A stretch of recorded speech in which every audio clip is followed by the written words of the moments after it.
Hello दोस्तों, UCI 6 to 12 class में आप सभी का स्वागत है। आज हम लोग वर्ग 10 जो कि जैव प्रक्रम बायोलॉजी का चैप्टर 1 है उसके बारे में पढ़ेंगे। उसमें का एक महत्वपूर्ण टॉपिक था मनुष्य का आहार नाल। मनुष्य का आहार नाल, इसके बारे में आज हम लोग विस्तृत जानकारी लेंगे कि मनुष्य का भोजन कैसे पचता है, मनुष्य का जितने भी पाचन तंत्र है उसके बारे में जानकारी लेंगे। ट्रेकिया, डायफ्राम, यकृत, पीथली, छोटिया, अपेंडिक्स, रेक्टम, ग्रासनली, प्लीहा, आमाशय, अग्नाशय, कोलन, इस सब के बारे में हम लोग क्या करेंगे, आज विस्तृत जानकारी लेंगे। ठीक है दोस्तों, तो हम लोग चल शुरू करते हैं। जब पाचन तंत्र, तो देखिए हम लोग क्या करते हैं, जितने भी उच्च श्रेणी के जितने भी जंतुएं हैं, जैसे मनुष्य हुआ, बकरी हुआ, गाय हुआ, या जीव जंतु में से हाथी आ जाएगी, ये सब जितने भी जंतुएं हैं वे सब में पाचन क्रिया के बारे में आज हम लोग पढ़ेंगे। तो देखिए पाचन तंत्र जो होता है वो भोजन के पाचन तंत्र की जितनी भी संपूर्ण प्रक्रियाएं होती है वो कितने भागों में कितने अवस्थाओं से गुजरता है, 5 अवस्थाओं से गुजरता है। पहले के अंतःग्रहण, पाचन, अवशोषण, स्वांगीकरण, मल परित्याग। देखिए दोस्तों, नाम ही से स्पष्ट है। पहला के अंतःग्रहण यानी अंदर अंतःग्रहण कर। जैसे हम लोग क्या करते हैं कि सेब खाए, केला खाएं, कार्बोहाइड्रेट खाए, प्रोटीन खाएं, या जितने भी मोटे अनाज होते हैं हम लोग शॉर्टकट में जानते हैं वो कार्बोहाइड्रेट होता है। अगर सबसे अधिक प्रोटीन खाना है तो खाते हैं सोयाबीन को, सबसे अधिक प्रोटीन खाना है सोयाबीन को, वसा को, दाल को, ये सब क्या करते हैं हम लोग खाते हैं। ठीक है, तो इस अंतःग्रहण अब तो हम कर लिए। ठीक है, और देखिए अतिग्रहण, अति कर लेते हैं तो उल्टी भी आता है, दस्त होने लगता है। ठीक है, तो सब चीज मीडियम में करना चाहिए। ठीक है, तो अंतःग्रहण कर लेते हैं तो उसके बाद से हमारा शरीर क्या करता है, पाचन करता है। तो वही आज जानेंगे कि कौन कौन से अंग मिलकर कहाँ कहाँ तक पहुँचाते हैं, फिर अपशिष्ट पदार्थ को कैसे छाटते हैं। जैसे त्वचा हम लोग का पसीना और सीबम को कैसे निकालता है श्वेत ग्रंथियों के द्वारा, ये सब हम लोग आज जानेंगे। फिर होता है अवशोषण। तो अवशोषण में होता है कि पचे हुए भोजन को रुधिर में क्या होना, पचे हुए भोजन को रुधिर में पहुंचना। जैसे जो भोजन हम लोग खाएं उसका पच गया नहीं कहते हैं। देखिए हम लोग को जो मातृ लैंग्वेज होता है उसमें हम लोग बोलते हैं कि जो हम लोग खाना खा रहे हैं हम लोग क्या होगा, खून में लगेगा यानी देह में लगेगा। बोलते हैं ना, देह बोलिए यानी शरीर में लगेगा। ये सब वर्ड हम लोग बोलते हैं कि जो भी हम खाना खा रहे हैं वो शरीर में लगेगा यानी खून में लगेगा। तो वही होता है अवशोषण, यानी खून में क्या होना, उसका शोषण होना। नाम ही से स्पष्ट है कि अवशोषण यानी उसका क्या करना, खूनों में क्या करना, उसका शोषण करना। खून क्या करता है, उसको अपने में जो भी महत्वपूर्ण तत्व होते हैं उसको अपना शोषण करता है। अब स्वांगीकरण, अब आता है स्वांगीकरण यानी स्वयं करना। स्वांगीकरण यानी स्वयं करना, मतलब अब तो खून में सेट कर गया, हम लोग का शरीर किसी खाने से बन गया, तो उससे क्या करते हैं हम लोग, जो भी कार्य करते हैं या कार्य करने की क्षमता होती है हम लोगों के अंदर, वही होता है स्वांगीकरण। उसके बाद से जो भी अपशिष्ट बच गया यानी जो नहीं बचा है, जो हम लोगों ने अंतःग्रहण किया है उसका हम जो मान लीजिए कि जो अपशिष्ट खा लिए हैं, अपशिष्ट भोजन पदार्थ खा लिए हैं, उसका पाचन नहीं हुआ है, तो वही अपशिष्ट पदार्थ मल परित्याग के रूप में बाहर निकल जाता है। तब हम लोग पढ़ते हैं आहार नाल, जो कि मुंह गुहा से शुरू होकर कहां तक जाता है, मल द्वार तक। कहां तक जाता है, मुंह गुहा से शुरू होकर मल द्वार तक हम लोग का क्या होता है, आहार नाल की संरचना होती है। तो अब जानेंगे कि आहार नाल क्या होती है, कुंडलित रचना होती है। आहार नाल क्या होता है, एक कुंडलित रचना होती है जो कि जिसकी लंबाई 8 से 10 मीटर होती है। तो हम लोग सोचेंगे, आप लोग सोचिएगा कि आहार नल की लंबाई 8 से 10 मीटर होती है, तो हम लोग की तो लंबाई इतना होता नहीं है, ये बात सही है। तो 8 से 10 मीटर होती है, तो सोचिए आहार नल में कितनी ये बोल दिया आगे कि कुंडलित रचनाएं होती है। मान लीजिए छोटी हाथ कैसा होता है, छोटी हाथ मान लीजिए इस तरह से आता हुआ, फिर ऐसा ही जाता हुआ, फिर ऐसा ही जाता हुआ, फिर इस तरह से होता है कुंडलित रचनाएं होती है। देखिए यहाँ पे दिखाया गया कि छोटी हाथ की लंबाई 6 मीटर होती है। इस अब हम छोटी हाथ इस बारे में चर्चा करेंगे। तो आहार नल की लंबाई होती है 8 से 10 मीटर। यह क्या होती है, कुंडलित एक रचना होती है जो कि मुंह गुहा से शुरू होकर मल द्वार तक फैली रहती है। अब देखिए मुंह गुहा और क्या जानेंगे मुंह गुहा के बारे में। तो देखिए जो मुंह में होते हैं हम लोग को, जैसे ओठ हुए और लार हुआ, कोई भी भोजन को पचाने में लार बहुत भूमिका निभाता है। अगर लार नहीं होता तो मान लीजिए रोटी खा रहे हैं, भात खा रहे हैं, वो सना हुआ जो कि गुट्ठा या कोई बनकर हम लोग ग्रास नली के माध्यम से अमाशय, छोटी आंत इस सबसे में नहीं जाता, और लार सबसे अधिक पचाने में भी मदद करता है। तो आज जानेंगे लार जो कि टाइलिन होता है, टाइलिन और मोल्टोस, जो कि हम लोग का लार में क्या होते हैं, दो एंजाइम निकलते हैं, जो दो रस निकलते हैं, उसका एक नाम होता है टाइलिन और दूसरा का नाम होता है माल्टोस। पहले का नाम होता है टाइलिन और दूसरा का नाम होता है माल्टोस। तो दोस्तों हम लोग जानेंगे कि अमाशय मतलब अमाशय को पढ़ने के पहले कि हम लोग जानेंगे तब जीभ। तो इसमें मुंह गुहा में होता है एक, देखिए मुंह गुहा में होता है एक जीभ और दांत, मतलब देखिए ऊपर और नीचे जबड़े होते हैं, मुंह गुहा के ऊपर और नीचे, यहाँ ऊपर और नीचे क्या होते हैं, ये जबड़े। इस जबड़े में कितने होते हैं, दांत होते हैं, जो कि 32 मतलब जब आप पूरे 30 साल का हो जाइएगा, 28-30 साल पर 32 दांत जमते हैं, और जब मिडिल में रहिएगा तो 28 दांत तो रहते हैं, 30 दांत रहते हैं। तो उस दांत में 4 प्रकार का दांत होता है, एक काटने वाला, एक फाड़ने वाला, एक 2 चबाने वाला, ठीक है। तो इसे दांत काट फाट कर किसी भी चीज को हम लोग क्या करते हैं, अंतः ग्रहण कर लेते हैं, और हम लोग को क्या करना है, पाचन करना है। तो जीभ, और जीभ आता है जो कि जीभ क्या करता है, भोजन को निगलने में क्या करता है, बहुत ही मदद करता है। तो जिसका इस जीभ का 2 सिरा होता है, एक अगला सिरा और एक पिछला सिरा। तो जो कि पिछला सिरा जो होता है वह फर्श से जुड़ा होता है, और अगला सिरा जो होता है वह स्वतंत्र होता है। तो जो अगला सिरा होता है उस पर क्या होता है, स्वाद कलिकाएं भी होती है। क्या होती है, स्वाद कलिकाएं भी होती है, जो कि हम लोग क्या करती है, स्वाद किसी भोज्य पदार्थ को स्वाद पता करने में मदद करता है। जैसे हम लोग जांचते हैं कि मान लीजिए कि हम लोग क्या है, तीखा खा रहे हैं, यहाँ पे धरते हैं, है ना, कि बीच में धरते हैं, तो तीखा है कि मीठा है कि खट्टा है, कुछ भी है, हम लोगों को जीभ जो कि है स्वाद कलिकाएं के माध्यम से जांचती है, ठीक है। और दांत जो होता है भोजन को चबाने और काटने में मदद करता है। अब देखिए मनुष्य की जो मुंह गुहा है वो 3 जोड़ी लाल ग्रंथियां, अभी बताएं कि देखिए लाल ग्रंथियां तो बहुत होती है, एक होता है अमाशय में भी होते लाल ग्रंथि, सॉरी 2, यानी टाइलिन और माल्टेस के माध्यम से भी हम लोग का भोजन जो कि पचता है।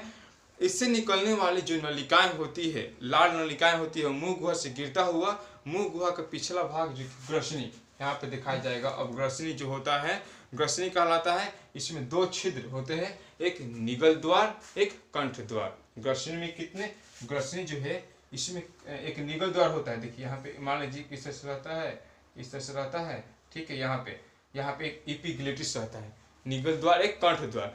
तो जहाँ एपिग्लेटिस रहता है, देखिए यहीं से हम लोग एक महत्वपूर्ण टॉपिक जान लेते हैं कि हिचकी कैसी आती है, या अपेंडिक्स जो होता है, यहाँ पे हम लोग पढ़ेंगे। इसी बात को अभी जान लेते हैं, ठीक है। तो देखिए हिचकी की बात है, तो देखिए ग्रसनी में हम लोग का क्या हुआ, लार के माध्यम से भोजन पहुंच रहा है। तो देखिए हम लोग को जैसे यहाँ पे जो ग्रसनी होता है उसमें तो एक होता है कंठ द्वार, एक होता है जो कि एक होता है कंठ द्वार, एक होता है हम लोग का निगल द्वार, मतलब जिसमें भोजन जाना है। तो आप लोग जानते हैं कि कंठ द्वार, जैसे हम लोग भोजन खाते हैं तो एपिग्लेटिस बंद, और कंठ द्वार में जो कि निगल द्वार में भोजन का ग्रसनलिया के माध्यम से जाता है। तो हम लोग को जब क्या करते हैं कि जब किसी के बारे में सोचने लगते हैं या जल्दी जल्दी भोजन खाने लगते हैं, किसी के बारे में सोचने लगते हैं या जल्दी जल्दी जब भोजन खाने लगते हैं, तो क्या होता है कि एपिग्लेटिस, हम किसी की बातों में खो गए हैं और क्या कर रहे हैं कि भोजन खा रहे हैं, हम मस्तिष्क को क्या कर रहे हैं, सूचना नहीं दे रहे हैं कि खा रहे हैं कि क्या कर रहे हैं। तो एपिग्लेटिस कहेगा अरे तुमने भोजन खा रहे हो कि बोलना चाह रहे हो, कुछ नहीं बोलेगा। तो बाई चांस या जब जल्दी दिखा रहे हैं तो एपिग्लेटिस बंद हो रहा है, उसमें अगर क्या होता है कि अनाज चला जाता है, क्या होता है, कंठ द्वार में अनाज चला जाता है, तब हिचकी आने लगता है। तो कंठ द्वार में अनाज चला जाता है तो हिचकी का आने लगता है। तो क्या होता है, कंठ द्वार तो क्या होता है, सांस लेने वाला होता है, जो कि हृदय में जाता है। वो क्या करेंगे, हम लोग पढ़ेंगे हृदय के बारे में, जब पढ़ेंगे ना तो डायफ्राम की भूमिका जानेंगे कि एक्सीडेंट होता है ना, गोड़ टूटा ना हाथ टूटा, आदमी कैसे मर जाता है, इस सब के बारे में पढ़ेंगे। काहे कि उसमें क्या होता है कि एक्सीडेंट होता है कि डायफ्राम तो मांसा रचना, हड्डी तो हो नहीं कि टूटेगा, तो क्या करता है उसमें चोट लग जाता है, गहन चोट, जो कि ऑक्सीजन जो जमा होता है उसको बाहर हृदय को वही उठाने और दबने में मदद करता है। तो उठा नहीं पाता है, जिससे कारण क्या होता है कि आदमी मर जाता है, मृत्यु हो जाती है। तो ऐसा ही जब अनाज चल जाता है तो कहता है अरे अरे ये तो अनाज आ गया इसमें, ये तो कहता है कि मेरा काम है तो हवा ऑक्सीजन लेना और ऑक्सीजन देना, ठीक है, निकालना, यही काम है। तो क्या करता है कि फिर अन्न को बाहर निकलता है, फिर पूरा बाहर निकालने की कोशिश करता है। तो हम लोग छींकते भी हैं, कभी कभी नाकों से भी देखे होंगे, अगर चावल खा रहे हैं, चावल चला गया है तो नाकों से भी वो अनाज बाहर आ जाती है। या ये जो अटका होता है, जब तक हम पानी नहीं पीते हैं तब तक हिचकी लेते रहते हैं और पानी पीते हैं तो निगल कंठ के द्वारा अब वह आमाशय में चला जाता है। तो हम लोग जानेंगे कि हिचकी कैसे आती है, तो कंठ द्वारा जाता है। डायफ्राम, हम लोग को डायफ्राम के बारे में पढ़ेंगे तो उसको और विशेष जानकारी देंगे। और अप्रेंडिस की बात आती है तो देखिए क्या होता है कि जब डायफ्राम होता है वो नहीं अनाज को निकाल पाता है, तो क्या होता है कि कभी चावल के दाने या रोटी के दाने या कुछ भी के दाने, अपेंडिक्स जो कि मनुष्य का क्या है, एक अवशेषी अंग है, मतलब इसका कुछ काम नहीं है। जो कि अपेंडिक्स को है ना, इसका कुछ काम नहीं है, कि सोचता है किसी काम नहीं है। तो इसमें क्या होता है, चावल का अनाज चाहे जो रोटी है उसका दाना, कुछ भी का दाना इसमें चल गया, इसका कुछ काम नहीं है, यह अवशेषी अंग है। तो इसमें क्या जाकर क्या करेगा, जैसे इतना पतला होता है, छोटी चुकी तो होता है, छोटी आंत के लगे, छोटी आंत और बड़ी आंत के लगे एक होता है छोटी चुकी, ठीक है, उधर। और इसमें क्या होता है कि मान लीजिए कि चावल के दाना चला गया तो क्या होता है, सड़ने लगता है। अब तो मल परिद्या के द्वारा तो बाहर निकलेगा नहीं, तो ये तो भाई गलेगा ना। जब किसी मान लीजिए कि आप भाते को इस तरह रख दीजिए थोड़ा पानी में, तो भाई सड़ेगा ना, तो ये भी क्या होता है, सड़ने लगता है। तो इसको सड़ाने लगता है, जो कि हम लोग का पेट दर्द करने लगता है, तो अपेंडिक्स का हम लोग शिकायत आता है, तो इसको क्या करता है, बाहर निकाल लेते हैं। ये हर मनुष्य में अपेंडिक्स होता है, अपेंडिक्स कोई रोग नहीं है। वो क्या होता है, ऑन कुछ दाना उसमें चला जाता है, जिससे कारण पेट दर्द करने लगता है, तो पेट का ऑपरेशन कर उस अपेंडिक्स को क्या कर देता है, बाहर निकाल दे देता है। तो हम लोग आहार न लागे, उसके बाद से अमाशय पर हम लोग अब लोग चर्चा करेंगे। हम लोग महत्वपूर्ण टॉपिक जान गए कि हिचकी कैसे आती है और अपेंडिक्स जो होता है उसमें रोग कैसे हो जाता है। तो हिचकियाँ वाला तो और इसके विस्तृत जानकारी लेंगे जब हृदय के बारे में पढ़ेंगे। और मैं इस 10वीं क्लास में तो और महत्वपूर्ण टॉपिक है रक्त परिसंचरण, इसके बारे में पढ़ेंगे। विलियम हार्वे जो है वो कैसे कैसे इसको समझाएं। उसके बाद से विषय के बारे में पढ़ेंगे, मनुष्य का जो मूत्र त्याग होता है वो कैसे कैसे जाता है। उसके बाद अंडाशय के बारे में पढ़ेंगे। सभी जानकारी इसी ऐसा चित्र बना कर हम लोग जानकारी लेंगे। जो कि अमाशय, देखिए अमाशय में कोई भी हम लोग भोजन करते हैं वो 4 घंटा तक रहता है। कहीं कहीं किताबों में दिया होता है 3 घंटा, लेकिन 4 घंटा तक ले ये रहता है। जैसे देखिए हम लोग सुबह खाएं 9 बजे, फिर खाते हैं 1 बजे, फिर खाते हैं शाम को, फिर एक खाली शाम को खाते हैं, रात को यानी रात को खाते हैं। ऐसा करके हम लोग खाते हैं, मतलब 4 घंटा तक हम लोग को शरीर में क्या होता है, भोजन जो भी खा रहे हैं वो रहता है, ठीक है। और लार में जान गए कि टाइलिन ग्रंथि होती है, एक माल्टोस ग्रंथि होती है। माल्टोस भोलिक एंजाइम जो कि निकलता है, रस स्राव होता है टाइलिन से, जो कि क्या होता है, भोजन को पचाने में मदद करता है। अब अमाशय पाते हैं तो अमाशय क्या होता है, भोजन में क्या होता है 4 घंटा तक रहता है। और इसमें जो अमाशय के जितने जो कि एक चौड़ी थैली जैसी रचना होती है, अमाशय क्या होती है, जो कि देखिए अमाशय कहाँ है, अमाशय ये है, ये क्या है, चौड़ी थैली जैसी क्या है, एक रचना है जो उदर गुहा के बाएं भाग की ओर स्थित है। अब हम लोग जानेंगे कि इसकी जो अमाशय की जो पाइलोरी ग्रंथियां है, अमाशय की कौन है, वो पाइलोरी जो की ग्रंथियां है, उससे जठर रस का स्राव होता है। पूछेगा यहाँ से, देखिए हम ऐसा पढ़ा रहे हैं कि आप लोग ऑब्जेक्टिव क्वेश्चन और सब्जेक्टिव क्वेश्चन दोनों में काम आ जाए। दोस्तों आप लोग जो बातों को लिखे हैं उससे आप लोग भाषागत रूप से लिखिएगा, ताकि आप लोग को कॉन्सेप्ट याद हो जाए। मैंने मुख्य बातों को लिखा है ताकि इसके बारे में हम समझा सकें स्टेप बाय स्टेप। दोस्तों आपसे निवेदन करता हूं कि आप लोग क्या कीजिएगा कि इसे फेयर बना लीजिएगा, ताकि आप लोग एग्जाम देने जाए तो अपने फेयरों को पढ़ के जाएँ, तो जिससे कॉन्फिडेंस के साथ आप एग्जाम दें और अच्छे मार्क्स लाएँ। तो देखिए क्या होता है, पाइलोरिक ग्रंथियां, पाइलोरिक जो ग्रंथियां होती है उससे जठर रस का स्राव होता है। तो आप बता सकते हैं, पूछ सकता है आपसे क्वेश्चन में कि जठर रस का स्राव किस अंग से होता है, तो अमाशय। और पूछेगा जठर रस का स्राव किस ग्रंथि से होता है, तो पाइलोरिक ग्रंथियां। या पूछ सकता है कि पाइलोरिक ग्रंथियां किस में होता है, अमाशय। किसी भी तरह से घुमा लेगा। तो आप भसागत लिख रहिएगा और एक साथ किसी भी जानकारी को प्राप्त कीजिएगा, तो आप लोगों को कभी भी कन्फ्यूजन होने वाला नहीं है। तो अब ये जो होता है जठर रस, ये क्या जठर रस जो होता है, ये इसका रंग कैसे होता है? तो जठर रस का जो रंग होता है वह होता है हल्का पीला रंग का होता है। जो जठर रस होता है वो हल्का पीला रंग का होता है, ये अम्लीय द्रव होता है। तो अब इसके बारे में थोड़ा जानकारी लेंगे। तो देखिए पहले इसके जानकारी लेने के पहले कुछ जान लेते हैं। तो देखिए एक आर्सेनिक कोशिकाएं होती है। क्या होती है? आर्सेनिक कोशिकाएं से हाइड्रोक्लोरिक अम्ल, जो हाइड्रोक्लोरिक अम्ल का सूत्र होता है HCl, हाइड्रोक्लोरिक अम्ल, जो कि भोजन को अम्लीय बना देता है। अगर जो भी हम लोग भोजन खा रहे हैं उसको अम्लीय बना देता है। तो देखिए जब हम पीएच स्केल पढ़ेंगे, रासायनिक शास्त्र में पढ़ते हैं, इसमें पीएच मान का काम करेगा।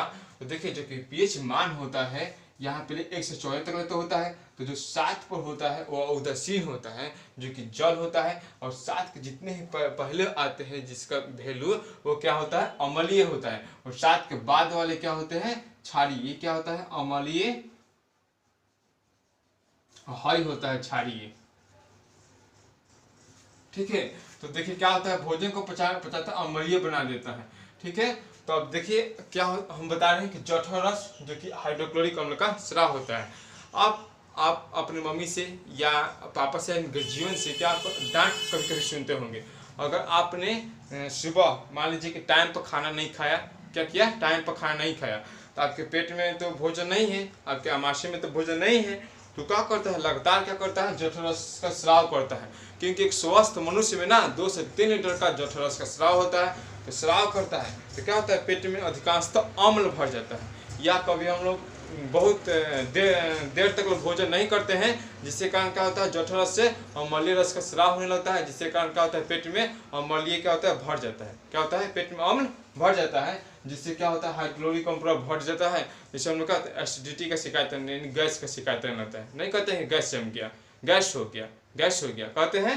तो वही होता है कि हमने समय पर भोजन नहीं खाया या जिससे भोजन नहीं खाया, जिससे कारण क्या हुआ? अम्लीय रस का स्राव हो गया है, हाइड्रोक्लोरिक अम्ल का स्राव हो गया, जो कि पेट में बहुत अधिक मात्रा में बन गया है। यह जो होता है आर्सेनिक कोशिकाओं से निकलता है। आपसे पूछे कि हाइड्रोक्लोरिक अम्ल अमाशय की किस कोशिकाओं से निकलता है? तो आर्सेनिक कोशिकाओं से। ये बहुत ही इंपॉर्टेंट क्वेश्चन है। हाइड्रोक्लोरिक अम्ल अमाशय किस कोशिकाओं से निकलता है? आर्सेनिक कोशिकाओं से निकलता है, जो कि भोजन को अम्लीय बना देता है। अब देखिए जो जठर रस निकलता है, लार से तो एंजाइम निकलने वाला है टाइलिन और माल्टेस, याद रखना है। लार से टाइलिन और माल्टेस निकलता है, और जठर से निकलने वाला एंजाइम है पेप्सिन एवं रेनिन। पेप्सिन एवं रेनिन जो कि दूध के केशिन भाग को बदलता है। ठीक है।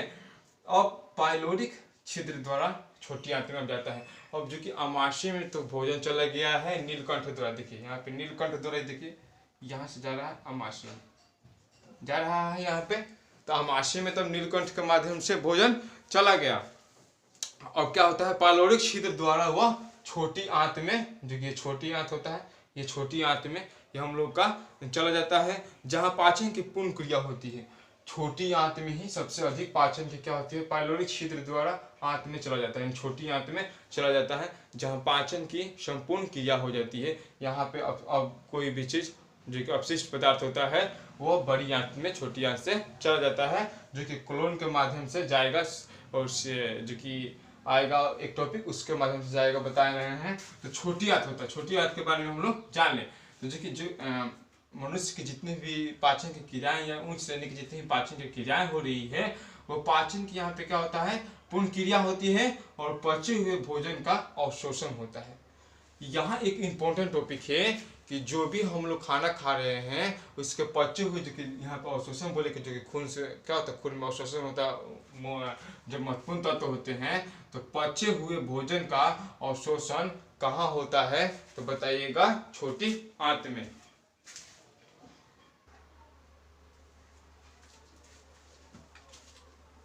देखिए दोस्तों टॉपिक थे, थोड़ा लाइट कटने का प्रॉब्लम से हम लोग डिस्टर्ब हो गए, फिर लाइट आ गया। तो देखिए दोस्तों हम लोग प्रॉब्लम में थे, यहाँ पे थे कि छोटी आंत, तो पाचन की पूर्ण क्रिया पचे, यानी जो कि लंबाई होता है, छोटी आंत की लंबाई क्या होती है? यहाँ पे देखिए पूर्ण क्रिया का पाचन होता है। हम लोग थे कि भोजन का पाचन सबसे अधिक पूर्ण क्रिया किसमें होती है, मतलब जो भोजन है उसका पूर्ण रूप से पाचन छोटी आंत में होता है, जिसका अधिकांश भाग इलियम में होता है। छोटी आंत में भी एक भाग है इलियम, क्या है, इलियम। देखिए यहाँ पे इलियम, इलियम में इसका पूर्ण पाचन जो कि भोजन है उसका हो जाता है। ठीक है, अब पचे हुए भोजन का अवशोषण यहाँ तक पढ़ चुके थे। अब दीवार से मतलब छोटी आंत की लंबाई जान लेते हैं। तो छोटी आंत की लंबाई आपसे कोई पूछे तो 6 मीटर और चौड़ाई 2.5 मीटर होती है, और अंतिम रूप से पाचन हम लोग का इलियम में होता है। तो देखिए इससे भी आंतरिक रस का स्राव होता है। जो छोटी भोजन को पचाने के लिए जो भी जितनी भी ग्रंथियां है उससे कुछ न कुछ रस का स्राव हो रहा है। पहले का हम लोग जाने कि लार जो कि भोजन को पचाने के लिए टाइलिन और माल्टेस, और अमाशय से देखिए क्या निकल रहा है, दो निकल रहा है, एक पेप्सिन रेनिन, और देखिए यकृत से हम लोग को यकृत से जब आएंगे तो जठर रस के इस के बारे में पढ़ेंगे। और यहाँ पे निकल रहा है आंतरिक रस, क्या निकल रहा है, आंतरिक रस, छोटी आंत से आंतरिक रस, जो कि स्वस्थ मनुष्य में आंतरिक रस का स्राव कितना होता है, तो 2 लीटर। किंग क्वेश्चन पूछा जाता है कि स्वस्थ मनुष्य में खून कितना होता है, तो 4 से 5 लीटर मारते हैं। उसी तरह से आंतरिक रस का स्राव स्वस्थ मनुष्य में कितना होता है, तो 2 से 5 लीटर स्वस्थ मनुष्य में होता है। तो अब इसके क्या होता है कि छोटी आंत जो होता है वो अंतिम से पाचन इलियम में होता है। अब इसके माध्यम से यानी छोटी आंत जो होता है, अब अगले भाग क्या होता है, जो इसका अगला भाग होता है बड़ी आंत, उसमें क्या होता है वह खुल जाता है। तो छोटी आंत तथा बड़ी आंत के जोड़ पर एक छोटी सी क्या होती है, नली होती है। छोटी आंत और बड़ी आंत, छोटी आंत ये बड़ी आंत है, और इसके जो कि जोड़ होता है इस पर एक छोटी सी क्या होती है, नली होती है, जिसे क्या बोलते हैं, सिक्कम। छोटी आंत और बड़ी आंत जहाँ पे मिलते हैं यानी संधि होते हैं, उस वहाँ एक छोटी सी नली होती है, उसका नाम होता है सिक्कम। सिक्कम के शीर्ष पर एक उंगली जैसी रचना होती है। सिक्कम ये जो होता है, सिक्कम देखिए बड़ी आंत है, ये छोटी आंत है, यहाँ पे मिला जा रहा है, ये मिला जा रहा है, इसे बोल रहे हैं सिक्कम। और सिक्कम के शीर्ष पर, सिक्कम के शीर्ष है, ये शीर्ष है, सिक्कम के शीर्ष पर एक उंगली जैसी रचना होती है, जिसे बोलते हैं अपेंडिक्स। तो अपेंडिक्स हम बता दिए कि अपेंडिक्स रोग कैसा होता है, अपेंडिक्स के बारे में जान गए। अपेंडिक्स क्या है कि बोल सकते हैं कि अपशिष्ट अवशेषीय अंग है, मतलब इसका अवशेषीय अंग इसी तरह बोलते हैं। अब चलते हैं नेक्स्ट टॉपिक जो कि हम लोग का है यकृत। क्या है, यकृत। यकृत के बारे में पढ़ेंगे। तो यकृत, अगर आपसे क्वेश्चन यहाँ से इम्पोर्टेंट आएगा कि मानव शरीर का सबसे बड़ी ग्रंथि क्या है, या सबसे बड़ी ग्रंथि का नाम क्या है, तो यकृत।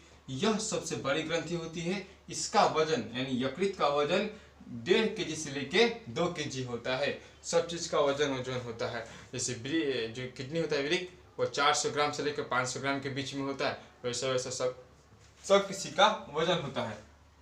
जो कि होता है पित्त स्रावित, मतलब यकृत से क्या होता है, अब पित्त स्रावित होता है। देख रहे हैं यहाँ पे यकृत से यहाँ पित्त है, और ये जो है ये है फलीहा, और यहाँ पे जो कि है अमाशय, ये अमाशय के ऊपर जैसे है अग्नाशय, जो कि ये भी उधर के दाएं भाग की ओर है। किधर है, दाएं भाग की ओर है, और यहाँ पे दोनों ओर है कोलोन। ठीक है, इस सब के बारे में जानेंगे, अपेंडिक्स के बारे में जानेंगे, अभिरेक्टर के बारे में जानेंगे, छोटी आंत के बारे में हम लोग पूरी जानकारी ले लिए हैं। पित्त थैली के बारे में लेना है, यकृत के बारे में लेना है।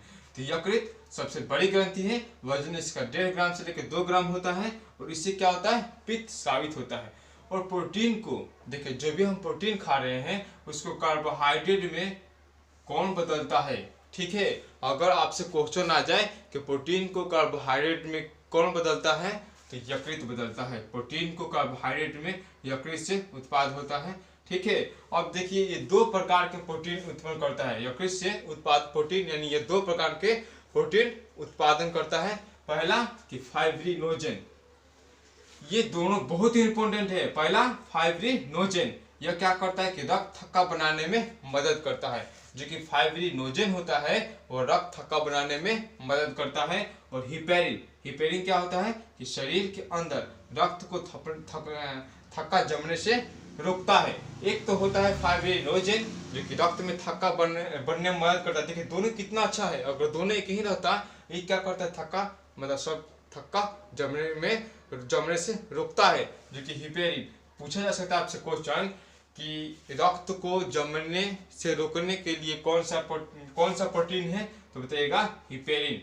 हिपेरिन क्या है? एक प्रोटीन है। इससे सुविधा देगा हिपेरिन है एक कार्बोहाइड्रेट प्रोटीन, वहां से कुछ भी दे देगा, आप लोग मारिएगा प्रोटीन। आप देखिए इससे का एक क्वेश्चन कि शरीर के अंदर रक्त को जमने से रोकता है तो हिपेरिन, और शरीर में रक्त को जमने के लिए मतलब जमाता है, रक्त थका मतलब का रक्त को जमना, तो रक्त को जो जमाता है वह है फाइब्रिनोजन।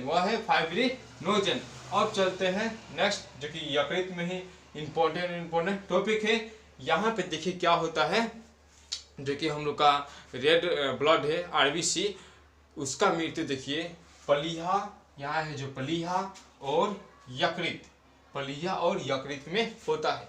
ठीक है, पलीहा और यकृत में होता है। तो जो कि पलीहा को तो हम लोग बोलते हैं एक कब्र ग्रह, या आरबीसी का कोई कहे कब्र ग्रह, मतलब नहीं होता दाह संस्कार जहाँ होता है उसे बोलते हैं कब्र ग्रह, मतलब कि कोई इंसान चाहे किसी को गाड़ा जाता है या जलाया जाता है उसे कब्र बोलते हैं। तो बुझिए कि जो पलिया होती है वहाँ अधिकांशतः आरबीसी के क्या होता है, मृत्यु होता है, इसलिए पलिया को आरबीसी के क्या कहता है, कब्र ग्रह कहा जाता है। अगर आपसे कोई पूछ दे कि आरबीसी का मृत्यु कहाँ कहाँ होता है, तो बताइएगा पलिया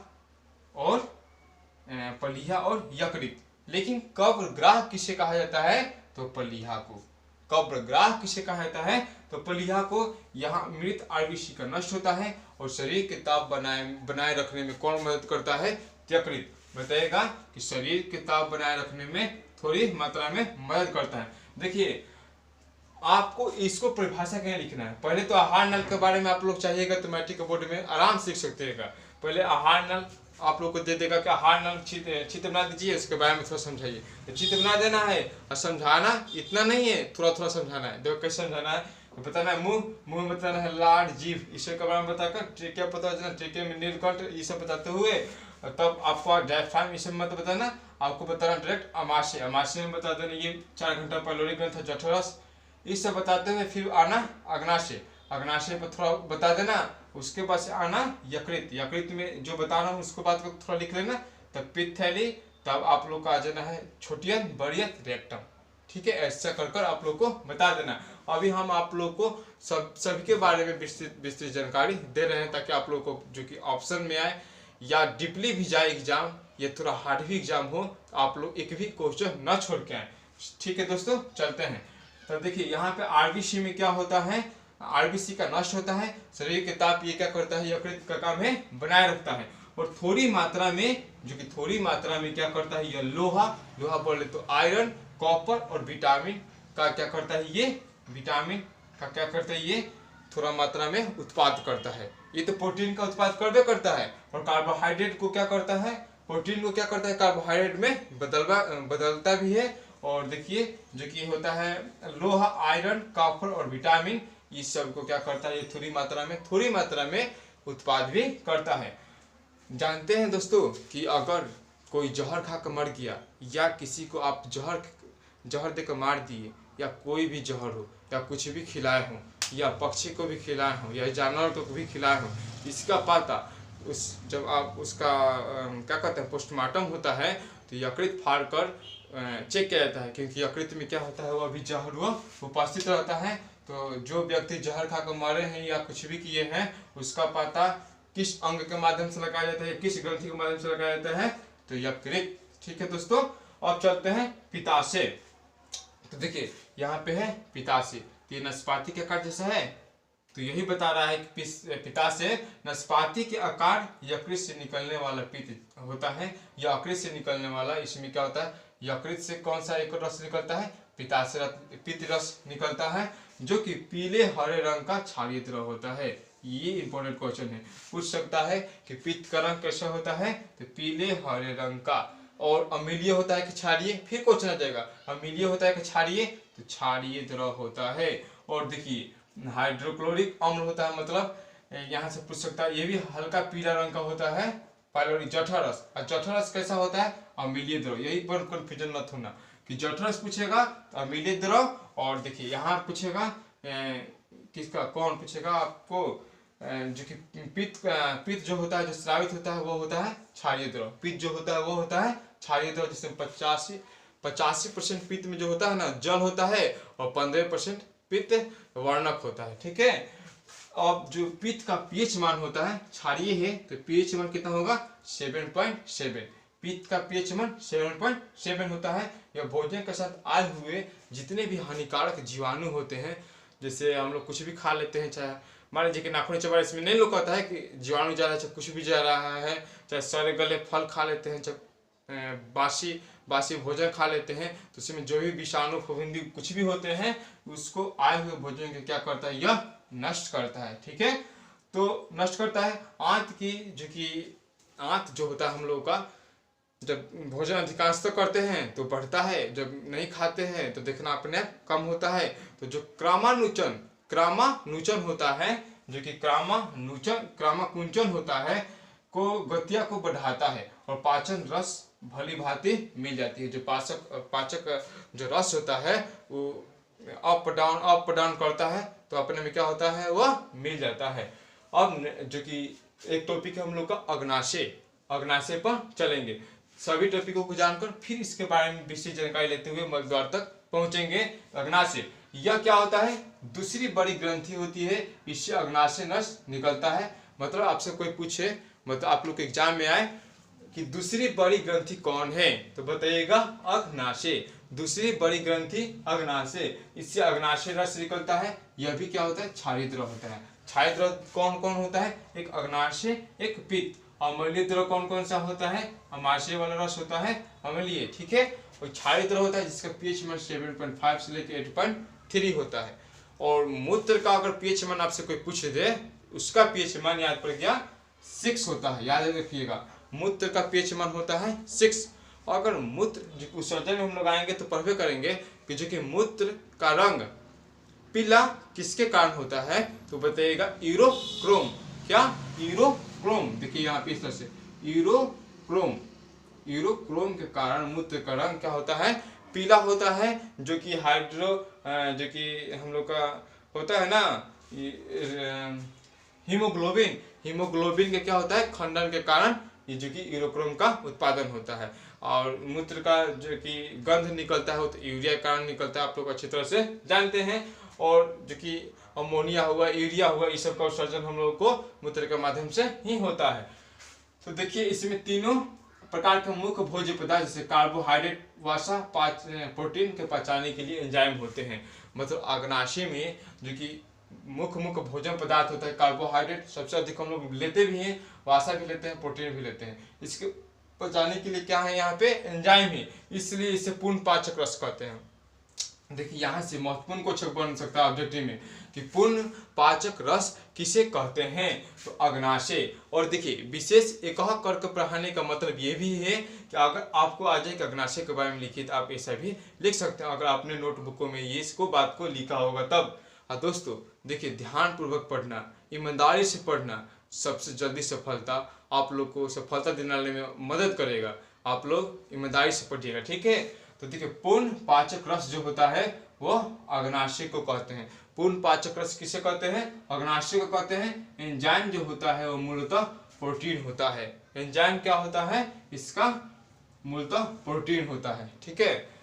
अब हम लोग जानेंगे आहार नल के बारे में, थोड़ा विस्तृत जानकारी इसके पास से ले लेते हैं।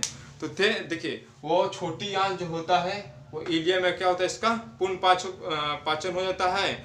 और छोटी नल आहार नल के अगले भाग, और बड़ी आंत जो होता है उसमें क्या होता है, खुल जाता है। और छोटी आंत तथा बड़ी आंत, एक जो छोटी नली होती है सीकम, क्या होती है, सीकम, वहां पे जाकर क्या करते हैं, मिल जाते हैं। और सीकम के शीर्ष पर एक उंगली जैसी रचना होती है, उसे हम लोग कहते हैं अपेंडिक्स। इसके बारे में हम लोग पढ़ चुके हैं। अब देखिए ये जो कोलन जो है यहाँ पे, यानी छोटी आंत और बड़ी आंत के जो कि भाग के होते हैं कोलन, यहाँ पे क्या होते हैं कोलन, वो रेक्टम में खुलता है। ये कोलन जो होता है, देखिए यहाँ पे कोलन है और ये वाला कोलन है, ये और ये वाला कोलन है, ये जो कि रेक्टम है, यहाँ पे भी कोलन है। ये क्या हो रहा है अब, जो कि रेक्टम में क्या हो रहा है, खुल रहा है। और जो शरीर से क्या हुआ है, अपचा भोजन, जो अपशिष्ट पदार्थ थे वो क्या हो रहा है, अब मल द्वार के द्वारा, बड़ी अंत के द्वारा क्या हो रहा है, वह बाहर निकल जा रहा है। मतलब मुंह गुहा में शुरू हुआ, ट्रिके पे गए, डायफ्राम के बारे में, ऑक्सीजन के बारे में पढ़ेंगे, पित्त थैली के बारे में समझे, छोटी आंत अपेंडिक्स के बारे में समझ गए, और रेक्टम यानी जो कि कोलन होता है, यहाँ छोटी आंत के ऊपर, बड़ी आंत के जो कि होता है अपशिष्ट पदार्थ, उसको इसमें जो जमा हो गया लास्ट चरण में, उसके बाद वो रेक्टम में क्या होता है, खुल जाता है समय समय पर, और रेक्टम के माध्यम से, मल द्वार के माध्यम से हम लोग का अपशिष्ट पदार्थ बाहर निकल जाता है। आशा करता हूँ दोस्तों आप लोगों को पाचन तंत्र के आहार नली के बारे में समझ में आ गया होगा। देखिए दोस्तों, आप लोग की बात बोलना चाहता हूँ कि लहरों को देखकर नैया पार नहीं होती, लहरों को देखकर नैया पार नहीं होती, कोशिश करने वालों की कभी हार नहीं होती। दोस्तों आप लोग देखिए, खाली इंपॉर्टेंट टॉपिक बताया गया है, इसके चलते आप लोग घबराइएगा मत, ध्यानपूर्वक सुनिएगा, क्योंकि इसमें महत्वपूर्ण आप लोगों के लिए बिंदु है, टॉपिक है, वर्ड है, जिसे आप लोग नोटबुक में लिखिएगा। आप लोग बोर्ड में तो काम करबे करेगा, साथ ही आप लोग जब कॉम्पिटेटिव एग्जाम में बैठिएगा आप लोग सबसे अच्छा स्कोर कीजिएगा, क्योंकि इसमें बहुत महत्वपूर्ण इससे संबंधित सभी टॉपिकों को घुसा दिया गया है। धन्यवाद दोस्तों इस वीडियो को देखने के लिए। दोस्तों आपसे निवेदन है कि इस वीडियो को ज़्यादा से ज़्यादा अपने दोस्तों के पास शेयर करें, लाइक करें और सब्सक्राइब करें। ये वीडियो अच्छी लगी हो तो ज़रूर लाइक करें। धन्यवाद दोस्तों इस वीडियो को देखने के लिए।